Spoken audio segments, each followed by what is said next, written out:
Fala, imigrante, beleza? Tô aqui gravando mais um vídeo para você. Hoje eu vou explicar o que é taxa Selic e por que ela influencia tanto a Bolsa de Valores. Mas antes, eu vou pedir para você, como sempre, deixar aquele like bonitinho lá aqui no vídeo e também vou pedir para você se inscrever no canal, porque eu tô tentando gravar toda semana 2 vídeos pelo menos, e isso dá um trabalhão e é muito legal quando a pessoa vai lá e reconhece esse esforço e ajuda fazendo a inscrição no canal, tá beleza? Bom, o que é taxa Selic? Antes de explicar a taxa Selic, eu vou explicar para você quem que decide a taxa Selic. Existe dentro do governo um órgão chamado Copom, Comitê de Política Monetária. E o Copom, ele faz reuniões periódicas para definir essa tal taxa Selic. Bom, a maioria das pessoas explica que a taxa Selic é a taxa básica de referência, blá blá blá blá.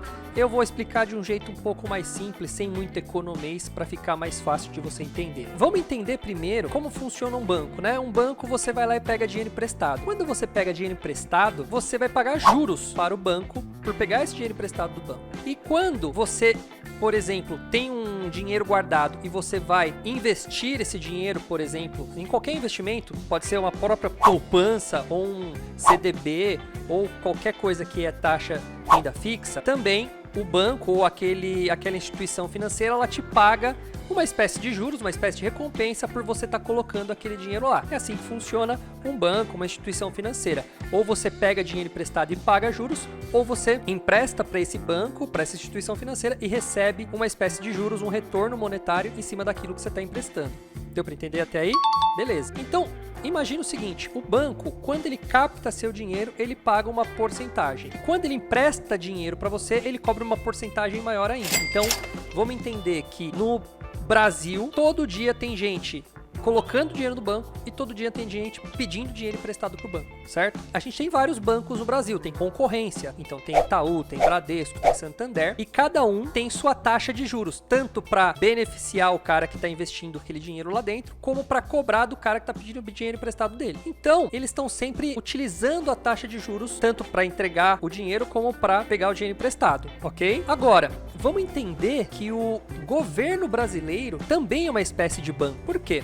Quando o governo está precisando de dinheiro por algum motivo, ele emite títulos públicos para obter crédito, para captar dinheiro. Então, um deles, um muito conhecido, é o Tesouro. Então, o Tesouro Direto, que é o nome mais comum que se dá isso, o Tesouro Direto nada mais é do que o Brasil pedindo dinheiro emprestado para você, para ele utilizar esse dinheiro por algum motivo, para alguma coisa. Em troca de você emprestar o dinheiro para o Brasil, ele te paga uma taxa de juros. Então, pensa comigo, se o Brasil, que é gigantesco, oferece uma opção de você investir dinheiro e ter uma renda ou ter uma taxa de juros de volta, se o Brasil paga bastante, ele acaba entrando em concorrência com os bancos. Por quê? Porque o banco, vamos pensar que o banco, você coloca o dinheiro na poupança, para números arredondados, ele te paga 1% ao mês. Nunca vai ser isso, mas só para você entender, né? Então, para cada 100 reais que você coloca lá na poupança ou no CDB, qualquer tipo de investimento dentro do banco, ele te devolve R$1 todo mês. Coloquei 100 reais, o mês que vem eu vou ter 101 reais na minha conta. No outro mês, 102 e alguma coisinha e assim por diante. Sempre 1% ao mês. Agora, imagina se o Brasil fala assim, não coloca esse dinheiro no banco.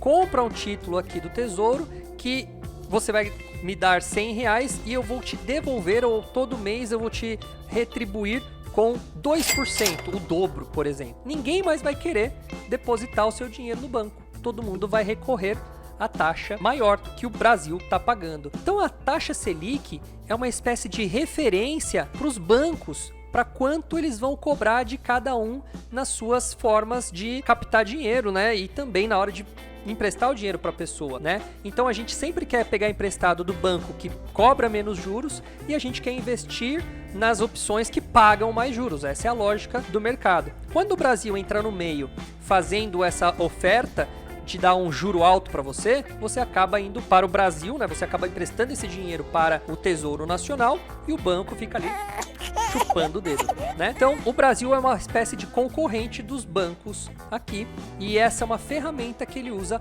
para fazer com que a economia gire do jeito que ele pretende que gire. Então, pensa comigo, se o Brasil está pagando altos juros, ele vai começar a atrair muita gente, tanto de dentro, tanto do mercado interno, como gente de fora. Então, muita gente vai querer colocar dinheiro tanto no título público, e aí ele cobrando, ele dando um juro muito alto, obviamente, os bancos vão ter que seguir na concorrência. Então, eles também vão aumentar o prêmio para os investimentos bancários. Então, tanto o Brasil como os bancos aumentam e pagam muito juros. Se eles têm que pagar muito juros, obviamente, eles vão emprestar dinheiro cobrando um juro maior também. Quando aumenta tanto na hora de entregar o dinheiro, na hora de cobrar esse dinheiro de volta, eles também cobram alto. Então, uma régua que segue para um patamar maior, de ambos os lados, vamos dizer assim. E aí, vamos entender, quando a taxa de juro está alta, todo mundo que tem dinheiro vai migrar para esses tipos de investimento, seja no investimento em tesouro, como investimentos parecidos dentro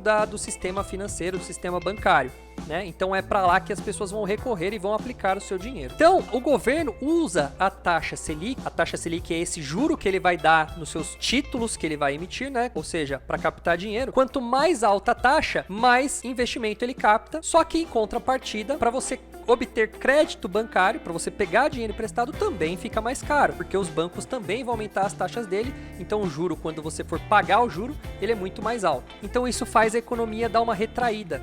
Por quê? Não fica tão fácil ou tão barato. Você quer comprar um carro, quer financiar aquela casa, quer pegar um empréstimo para aumentar seu negócio, aquele empréstimo vai custar muito mais caro. Então a taxa Selic é uma espécie de ferramenta para controlar o crescimento do país, porque quando o crédito está muito fácil, ou seja, quando a taxa Selic está muito baixa, que é o oposto, aí fica muito fácil captar dinheiro também no mercado, porque se o governo baixa a taxa Selic, os bancos são obrigados a baixar a taxa Selic também. Então fica fácil para qualquer cidadão captar, pegar dinheiro emprestado no banco também.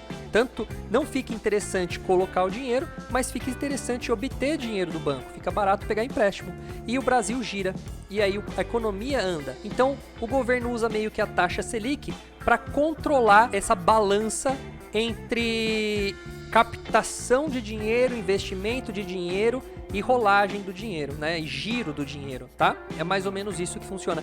Quer ver um exemplo que vai funcionar talvez bem para você entender? É aquela famosa tabela FIP. Você já comprou um carro ou vendeu um carro? Quando você vai comprar ou vender um carro, você não olha uma famosa tabela FIP? A tabela FIP é uma tabela de referência para você ter uma noção quanto o seu carro está valendo, e assim você pode precificar ele tanto na hora da compra como na hora da venda. Então, a tabela FIP ela serve como uma referência para os lojistas, para as lojas do Brasil, colocarem o preço de venda nos seus carros, também os vendedores que querem vender particular, vender o seu carro. Então a taxa Selic ela vai funcionar como uma tabela FIP para os bancos. Eles vão olhar para a taxa Selic e ali eles vão decidir o quanto eles vão cobrar de juros ou quanto eles vão pagar de juros. Então é assim que funciona a taxa Selic. Deu para entender? Agora, o que tudo isso tem a ver com a Bolsa de Valores? Bom, pensa comigo. Imagina que você tem uma boa grana guardada. E aí esse dinheiro você quer aplicar ele no investimento. Então imagina que você tem uma taxa naquele momento que você quer aplicar o investimento, a taxa Selic no país está muito alta, ou seja, o Brasil está pagando bem e os bancos também estão pagando bem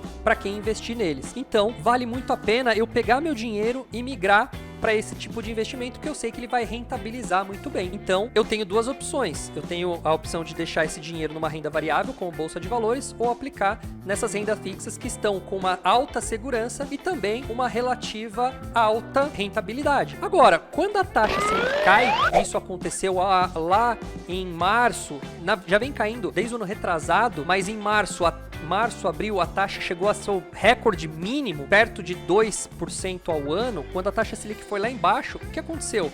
Ficou inviável investir em renda fixa. Por quê?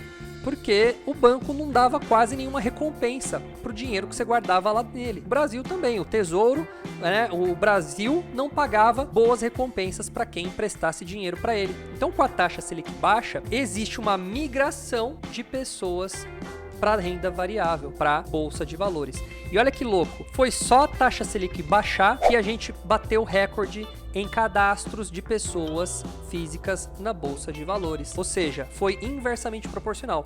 A taxa Selic caiu, muita gente migrou para a Bolsa de Valores. Falou, opa, eu vou tentar colocar meu dinheiro em renda variável. Por isso que a Bolsa deu uma subida no número de pessoas cadastradas. Então, a taxa Selic influencia sim a Bolsa de Valores. Não é só ela que influencia, não foi só esse motivo de ter aumentado a Bolsa de Valores, né, o número de pessoas lá operando na Bolsa, mas entende-se que a taxa Selic foi uma das principais influenciadoras que fez as pessoas saírem da renda fixa e irem para a renda variável. Então, entenda, taxa Selic é uma coisa importantíssima para a gente entender o que vai acontecer no futuro, então por isso que eu sempre estou de olho nas reuniões do Copom para ver o que vai acontecer. Uma outra coisa que o Copom faz é ele prever o que vai acontecer com a taxa Selic, então a gente já tem informação de que a taxa Selic tende até o final do ano subir mais ainda, então se a taxa Selic vai subir mais ainda, muita gente tende a migrar de novo para a renda fixa, para esses tipos de títulos que pagam um pouquinho a mais. Vai ter uma diminuição do número de pessoas investindo na bolsa e eles vão estar migrando para esse tipo de rendimento fixo. Isso é uma coisa que vai acontecer. Existem outros fenômenos que acontecem com a taxa da Selic subindo ou caindo. Tem outros fenômenos, inflação, preço do dólar, entre outros. Mas isso vai ficar para uma outra aula, que senão essa aula vai ficar muito longa. Tá? Mas eu acho que agora deu para você entender um pouquinho melhor sobre taxa Selic, que parece um nome que muita gente explica de um jeito muito difícil. Eu tentei trazer de um jeito mais facilitado, mais simples, para que faça um pouco mais de sentido na sua cabeça, tá bom? E eu acho que se você entendeu sobre a taxa Selic, se caiu a ficha, acho que você pode dar um joinha aí no vídeo e também se inscrever no canal e dar aquela força aqui pro Douglão, beleza? Então é isso aí, investidor. Eu vejo você no próximo vídeo. Valeu?